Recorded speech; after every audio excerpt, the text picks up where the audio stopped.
മൂവാറ്റുപുഴ കച്ചേരിത്താഴം വലിയ പാലത്തിൽ വാഹന അപകടം. പാലത്തിലെ 2 കൈവരികളും തകർത്ത് ലോറിയാണ് അപകടത്തിൽപ്പെട്ടത്. ഡ്രൈവറുടെ ഭാഗ്യം കൊണ്ടാണ് വാഹനം പുഴയിൽ പതിക്കാതിരുന്നത്.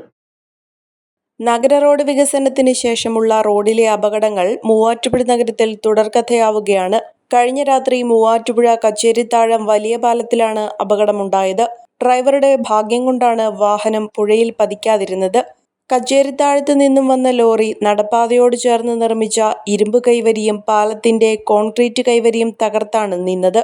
കൈവരികൾ തകർത്തെങ്കിലും വാഹനം പുഴയിലേക്ക് പതിക്കാതിരുന്നത് വലിയ അപകടമാണ് ഒഴിവാക്കിയത്.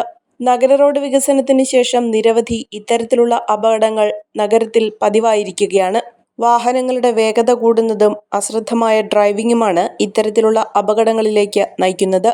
പകൽ സമയമായിരുന്നു അപകടം നടന്നതെങ്കിൽ നിരവധി കാൽനടയാത്രക്കാർ ഇതുവഴി കടന്നു പോകുന്ന ഫുട്പാത്തിലേക്ക് കൂടിയാണ് വാഹനം ഇടിച്ചു കയറിയത്. ഒരു കുടുംബത്തിനാവശ്യമായ എല്ലാ വസ്ത്രങ്ങളും ഹോൾസെയിൽ വിലയിൽ ഇപ്പോൾ സ്വന്തമാക്കാം. ഇന്ന് തന്നെ സന്ദർശിക്കൂ A1 textiles, Nehru park, Muvattupuzha.